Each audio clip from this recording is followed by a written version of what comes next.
watching the nation's best college newscast. 11 News at Noon starts now. Mcneil Trial continues. Martin Mcneil's daughter, Alexis Summers, is back on the stand, and defense attorneys want to know more about her mother's medical records. Food for fines. See what the Spanish Fork Library is accepting in exchange for late fees and how it's helping those in need. And candy without consequences. Brushing your teeth isn't the only thing you can do to prevent cavities. We'll tell you how to stay out of the dentist chair this Halloween. I'm Matt Rescone. And I'm Lennon Clausen. Welcome to 11 News at Noon. Alexis Summers just released some new information about the Mcneil trial. She took the stand ready for cross-examination and quickly found herself in a heated discussion about her mother's medical records. Herper laws restricted Summers from obtaining the records herself, so she told the defense attorney that she called up a doctor in California to get them. Is a friend named Fez Hussein. Defense attorney noted in order for Hussein to get the records, he had to say he was Michelle's physician. This would mean that he was lying.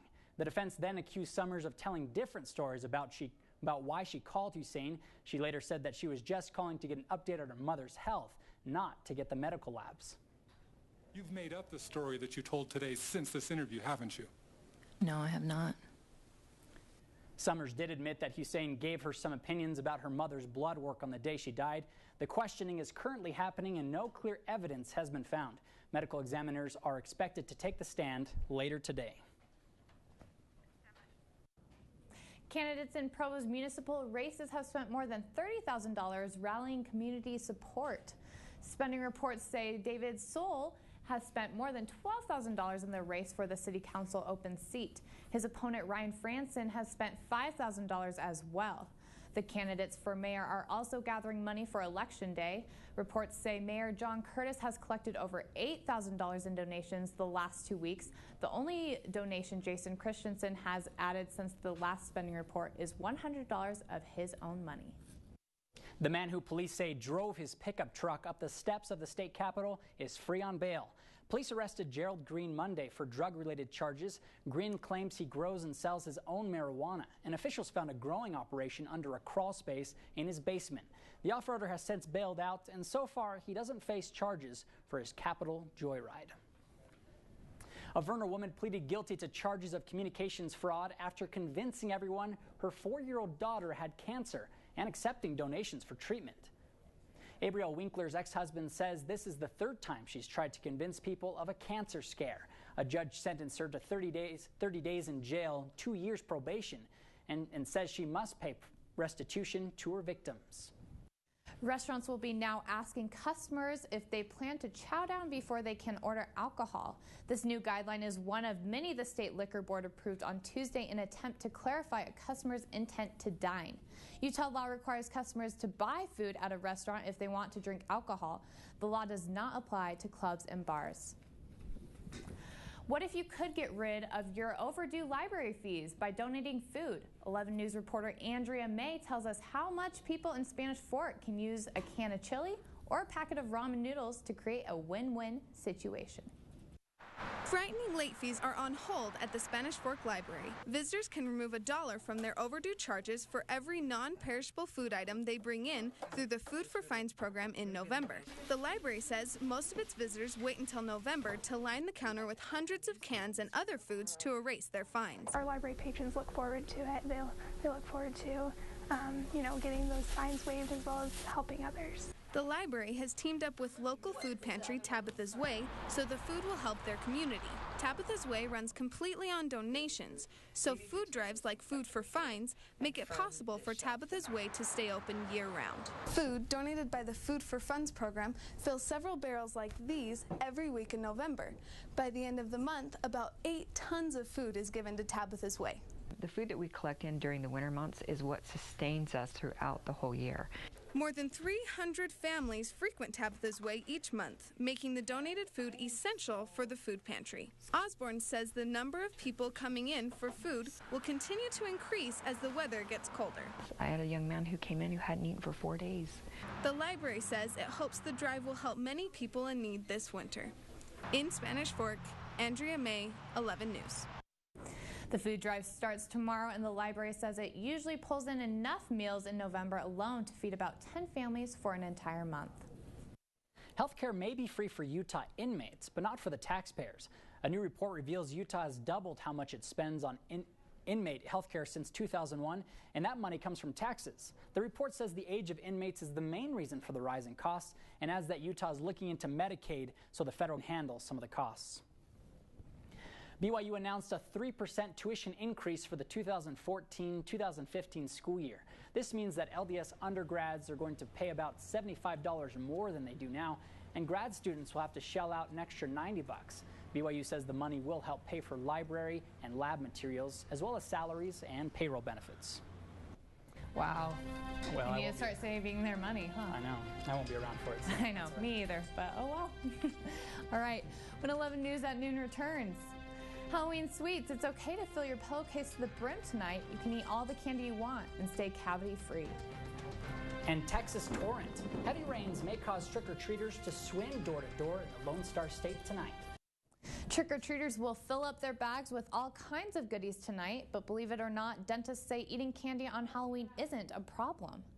11 News reporter Jenilyn Theriot tells us why. Jenilyn, are the dentists giving us the okay to binge on candy? Well, London, the dentist I spoke with said that as long as you remember to floss and brush your teeth tonight, you can eat all the candy you want. And for some people, that's going to be a lot of candy and potentially a lot of cavities. It's hard to escape the sweets when it comes to Halloween, especially if you like to trick-or-treat. But dentists say it's not Halloween night that leads to cavities. It's the days and weeks after the holiday. The biggest problem is you have this big bag of candy, and you eat some, and the next day you eat some, and then the next day you eat some. High sugar content stimulates bacteria reproduction in your mouth, which produces more acid that eats into your teeth. Dr. Moody says repeatedly having this much sugar in your mouth creates a bacteria breeding ground. He says the only way to break up the bacteria is by scrubbing it off your teeth. That's why we preach it all the time as a dentist. Brush twice a day, floss once a day. Dentists say they want parents to make sure kids are brushing correctly, especially during the next few days. Some parents don't have to be told twice. We have to be more vigilant to make sure that they really brush, or maybe we have to brush their teeth if they're younger and make sure they get floss, just because there's a lot more candy around. Dr. Moody says he suggests saving your teeth by giving some treats to candy buyback programs. Kids can bring in their extra candy after Halloween and sell it back to dentists for $1 a pound. There's actually a candy buyback going on right here in Provo. That'll take place this Saturday at the Provo Town Center, starting at 11:30 a.m. Live in the newsroom, Jenilyn Theriot, 11 News. Jenilyn, how much candy will they take off my hands? They'll actually buy back about 5 pounds of candy, and that's the most candy they've ever had brought in by one person. All right, thanks, Jen.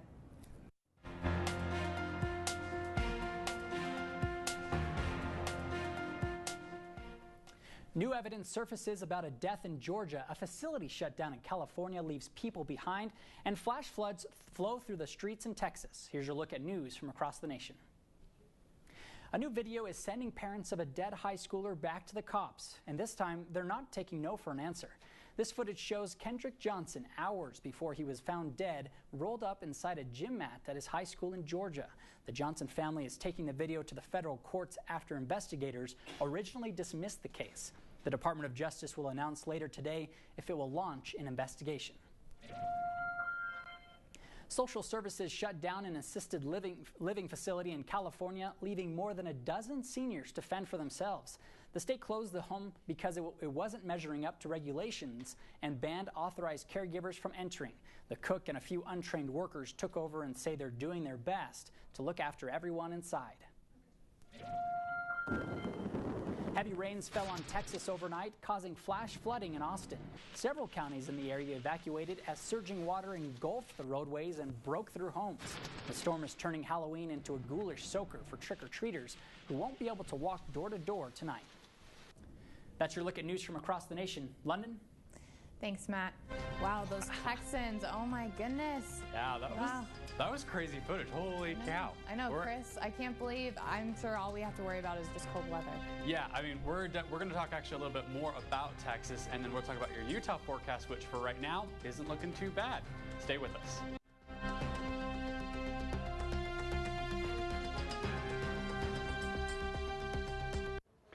All right, so a real pretty day out there right now, at least for us here in Provo. Take a look outside. Partly cloudy skies. Now a little chilly though, temperatures are only in the upper 40s, but really it's a pretty nice day and it's going to get better at least through Saturday. However, our big story in weather actually isn't from home state here in Utah, but it comes from the south. We're going to take a look. You can see Utah, nothing really happening on the radar, but then take a look at this beast of a storm. That is what rolled through Texas earlier and today and last night, but now we've got some more stuff. If we zoom in closer down towards Louisiana, they've actually got some tornado watches and warnings going on. You see this line of thunderstorms right there, that red. There's even been one that's been right near Interstate 10, so it's been pretty crazy out there. But again, here in Utah, not too bad. Currently in Provo, we are sitting right about 47, 48 degrees, 47, there we go. Humidity at 54%, and the winds calm, maybe a mile an hour or two, but really nothing too much, and we won't see a whole lot today, so it looks like a great day for trick-or-treating. Tonight our temperatures are going to get cool, but not a little cooler than the state highs for today. So you've got 49 here, Logan, and then 50s throughout the Wasatch Front, and then St. George with the highest spot at 65 degrees. So pretty decent. Again, tonight though, back to that, 34 degrees for a low, so we won't quite get to freezing, but it will get pretty chilly. Make sure you up the kids up in coats. By about 8 or 9 o'clock, though, the temperatures will be in the mid-40s. As for the overnight lows, you've got places like Salt Lake not even getting super close to freezing, 39, and then sub-freezing in Vernal, Price, and Nephi, and St. George sitting at a cool but nice 40 degrees.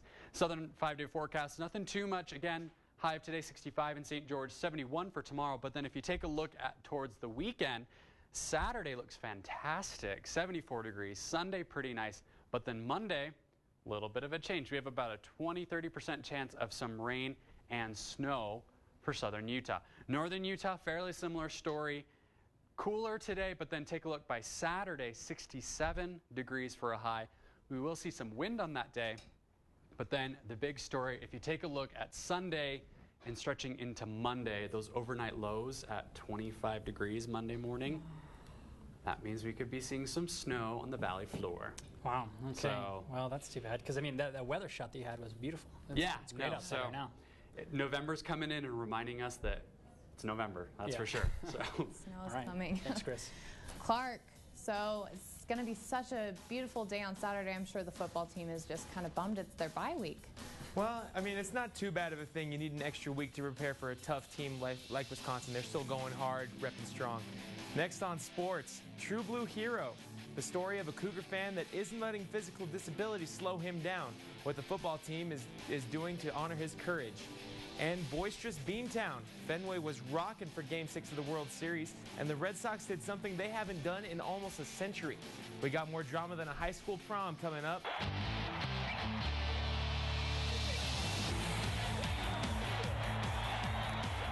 After 2 dramatic victories on the road, the Red Sox were back in Beantown for Game 6, trying to close out the Cardinals for their 3rd World Series win in 10 seasons.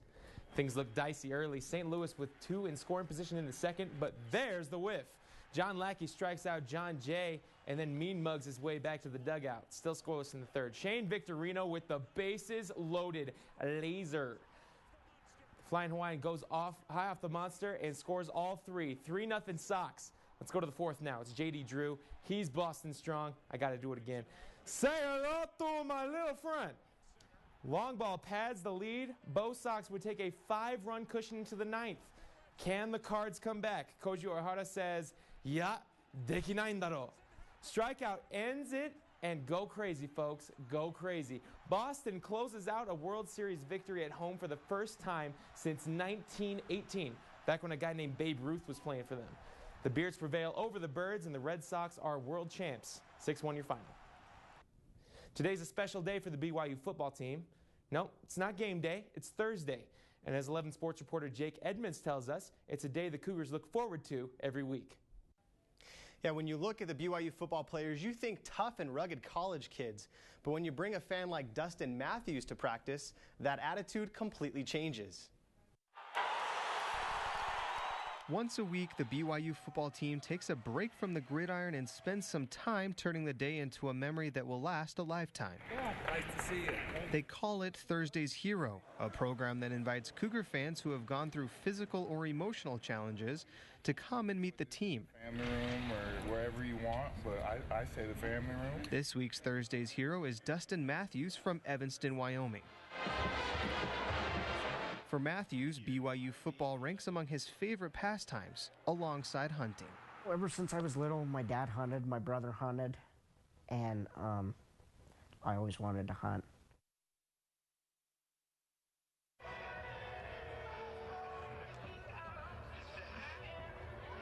He woke up telling me his hands were stuck, that he couldn't feel them. It was devastating to us. Now, even simple tasks like shooting has been difficult, but Matthews makes it work. I dared somebody to tell me that I can't do something. I mean, because I'll find a way to do it. Matthews attended Evanston High School, where he met former BYU linebacker and current position coach Kelly Papinga. But you'll be at the game on Saturday, man? I went up there for my first high school dance. During the dance, the fire alarms went off. It was actually Coach Papinga and some of his teammates that were seniors that year that just picked up my whole wheelchair and carried me out of the building. It was that connection that helped Matthews become this week's Thursday's Hero. And while Cougar fans will continue to admire their team, it's heroes like Dustin Matthews that provide inspiration to the players.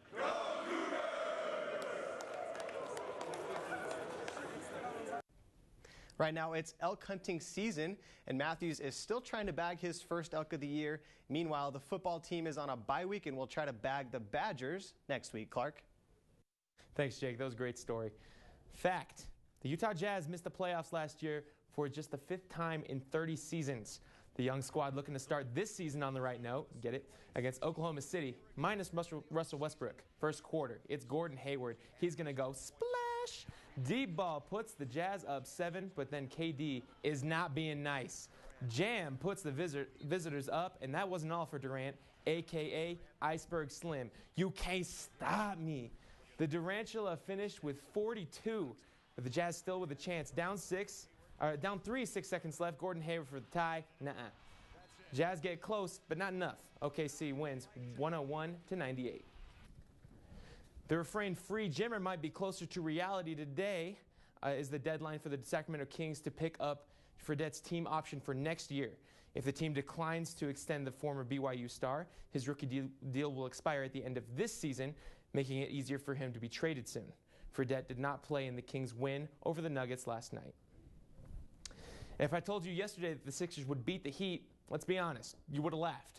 But the Sixers came to play against the defending champs. They start the game on a 19-0 run. Sixers thought of to be the front runners for the so-called Riggin for Wiggins sweepstakes. Not looking like it. Miami takes the lead in the third. Ray Allen hits one from Pittsburgh to put him up 9, but Michael Carter Williams don't play. 22 points, 12 assists, 7 rebounds, and 9 steals, including this strip of LeBron late in the game. The rookie's near quadruple double leads the huge upset, 114-110 Philly. Michael Carter Williams, that almost triple-double, would have been the 5th in NBA history in his first game. Wow. Oh, that's Okay. crazy. Well, thanks a lot, Clark. Still to come on 11 News at noon, mini zombies, something evil is lurking in the dark, or in this case, our nation's capital. A group of mini zombies attacked the Capitol, but instead of running away, people gathered around to watch. These kids of Savoy Elementary in Washington, D.C. dressed up like the scary creatures from Michael Jackson's Thriller and performed for the city near an old post office. The students are a part of the school music and arts program, and the White House says helps turn around at-risk and underperforming schools. Thriller. That's my best bet. Nothing better. Those are awesome. That was my favorite album as a kid. I used to listen to it so much that one day my parents mysteriously lost it. Haven't seen it since. Oh, they lost it. Lost. Wow, okay. Yeah. Well, that's 11 News at noon for Thursday, October 31st. You can join us anytime on our website, 11news.byu.edu. Thanks for watching. Have a great afternoon and happy Halloween.